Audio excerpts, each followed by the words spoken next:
भैया भेंडी कैसी दी? 70 रुपए किलो। ऑर्गेनिक है मैडम। 70 रुपया? इतने में तो पूरा ठेला आ जाएगा। मैडम, लास्ट ईयर हमारी ऑर्गेनिक वेजिटेबल की सेल थी 21 लाख रुपए with a profit margin of 20%।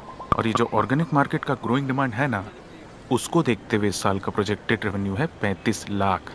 तो अगर 10x प्रॉफिट मल्टीपल या 2x रेवेन्यू मल्टीपल के हिसाब से भी जाएं, तब भी हमारी बिजनेस का वैल्यूएशन होता है 70 lakh.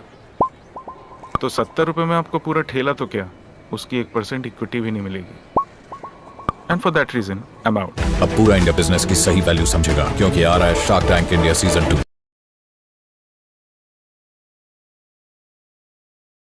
Amit Jain is the co-founder and CEO of Car Deco, an online portal for selling and buying used cars.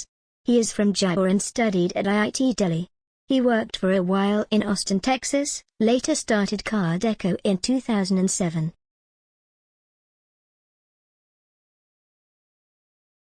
Total valuation of Car Deco as of now $1.2 billion.